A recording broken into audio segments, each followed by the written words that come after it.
Hey everybody and welcome to the bullshit party. Still no friends. And in this one, we're gonna be taking a closer look at the new podium vehicle, the vapid Dominator GTX. We're gonna be taking a look at its exterior, its interior, the way it handles and performs, and the way it customizes down in Los Santos Customs. And first and foremost, of course, we're gonna start with the exterior of the vehicle. And I know I say this a lot. No, not that. Although, thank you for taking the time to write the comment. I'm talking about my phrase that this is one of the best looking vehicles in the entire game in my opinion. And this stays strong with the Dominator GTX. I don't normally do this, but the headlights and taillights of this vehicle are so incredible that I just wanted to showcase them individually. You can really see the detail in the high and low beam headlights, and the taillights, the reverse light and the brake lights are all great looking in my opinion. And in case you think this vehicle looks familiar to you, well, there's a reason for that. The main real-world inspirations for this car are the current Ford Mustang GT, and the lights are pretty much inspired by the 7th generation Charger. Now, that's all and good, but how interactive it is. And I'm actually very pleasantly surprised that this vehicle can open both of its doors, its hood, and its trunk. Let me just check something. Yep, it's American. And this American feeling that I get from looking at the engine, I think perfectly synthesizes the visual look of this car. And in case you were wondering, this is a part of the muscle car class category. And again, in case you were wondering, this vehicle was released a couple of years ago, so it's not a spring chicken. Am I using it correctly? Anyway, bad English aside, it's time to take a step in the vehicle, hear how it sounds, and look at the interior. And here we are, behind the wheel. So what now?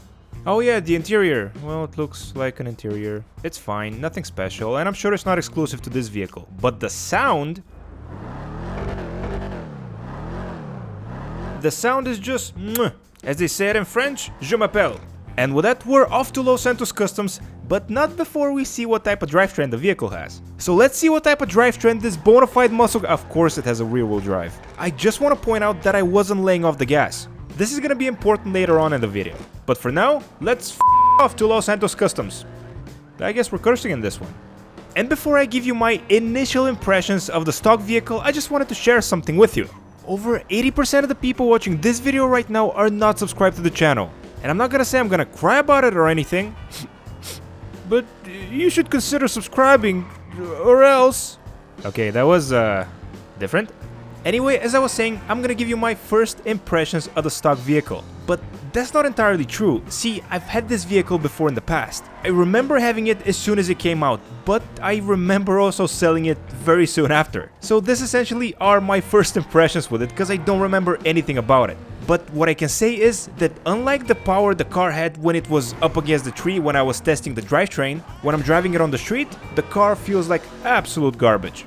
It doesn't really accelerate, it doesn't have good top speed, and the only good thing about it is the way it handles. But that's probably less to do with the car and more to do with my awesome driving. I said awesome driving. What's wrong with you guys? Aren't you familiar with the concept of yes man? Yes, bullshit. Now that's more like it. I'm coming in, honey! And the first thing we're gonna do when we come in Los Santos Customs is first of all put a quarter in the curse jar for earlier. Next, repair the damage we did to the car on our way here, and then go over all the performance options and max those out first. Can't seem to be speaking English today. Where's the swear jar again? Actually, I don't feel like getting the swear jar every time I curse, so let me just take care of everything preemptively right now. Okay, that should hold me off till the rest of the video. And what would you know, we're done upgrading the performance options, and now it's time to customize the vehicle. And as I said a little bit ago, I don't remember anything about the customization of this one. So it's gonna be like a brand new experience for me. Yay! One really cool detail that I like here is the supercharger belt going round when the engine's on. And I didn't say this at the beginning of the video because I think highly of my audience, but I'm gonna spell it out for the dummies. This is a 2-seat vehicle, and it's also red. And for those of you who don't know, this is how you spell red. What? Isn't it? Anyway, something that I've been wondering for the past couple of hours, what type of console are you playing GTA 5 on? I was surprised to see in the comment section that a lot of you already have the PlayStation 5, but I'm really interested to see if the majority of you are playing on next generation platforms or are you staying with the older ones. And speaking of things that are interesting to see, well not really, but that's the video you clicked on, here are all the grill options for this one. And as you can see, this is actually a surprisingly good collection of different types of grills. And I gotta say, so far I'm very impressed with the level of customization here. Keep in mind, this vehicle was released in 2018. And to be honest, the best is yet to come. You'll see in a second. And if you haven't figured it out yet, the theme of this vehicle is gonna be ludicrous carbon. And this probably is my favorite hood customization option. It just looks awesome and so out of place. It's great. And next up we have the mudguards, cause we need to be respectful of others. And apparently these days respect costs $900. But bullshit, what does that mean? I don't know.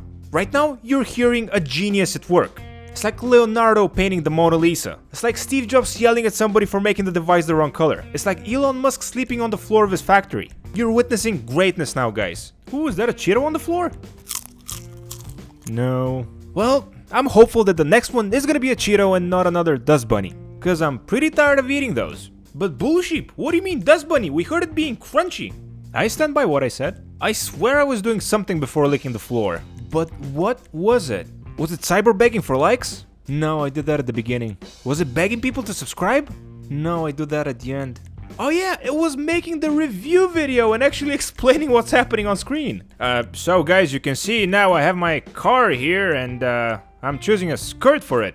And back in my day, we used to call broad skirts. What was that one comment that one viewer left? Ah yeah, it's pretty accurate. But let me change that. When you modify the spoiler of the vehicle regardless of which one you choose, aside from the stock one, your traction bar increases by this much. And for those of you who can't see, I'm holding my fingers very close together. But seriously, back to the video, I'm really happy to see that they included these two spoiler options. It's barely noticeable, it increases the traction bar as I said, and it doesn't ruin the shape of the vehicle. And since this essentially is gonna be a drag car, let's slam it all the way down so it has lower center of gravity. And oh boy, next up we have the wheel option, so we can modify and change the wheels. But honestly, I like the stock rims, I even like the color. So for this one, we're gonna be keeping everything stock, as it is. And the last option we have here in the menu is the tint option. And I know what you're asking, and no, the hood plexiglass thing is not affected by this. So dark smoke it is, and it's time to go to the part of the video you've probably all been waiting for, and probably skipped to. And I probably should stop giving you ideas. But anyway, this is the poll from this week, in which I asked you guys, the viewers, what color would you like me to make the podium vehicle after I win it in this video that you're watching right now? And thank you to over 7,000 of you that voted, and the winning color, as you see on screen, is diamond blue. And I gotta be honest, it's kinda hard not to take it personally that Sandwich didn't win, but oh well. And speaking of the poll, if you want to participate in those, make sure you subscribe to the channel so next time when I post one, you'll see it. And also vote Sandwich. But you didn't hear that from me. But as you see, the diamond blue that you guys chose in advance actually looks very good on this. And with the color done, it's time to get out and see what we actually did.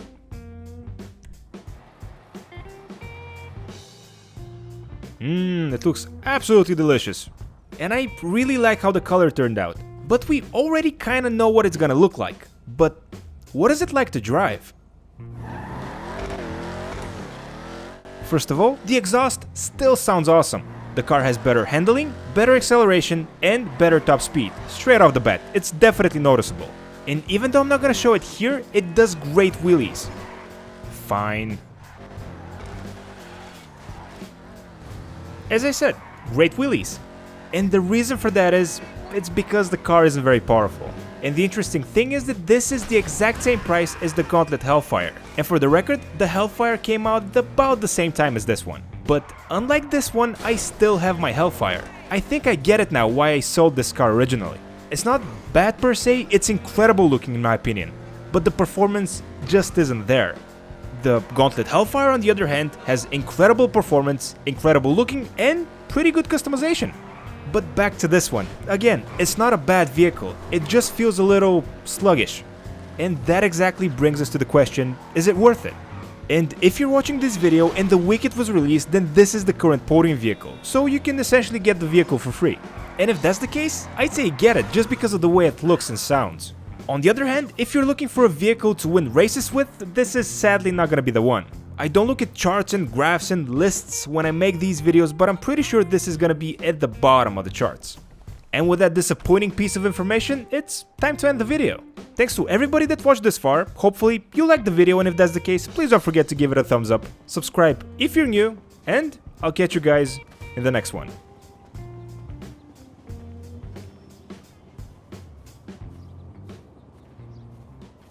I'm pretty sure I parked somewhere here.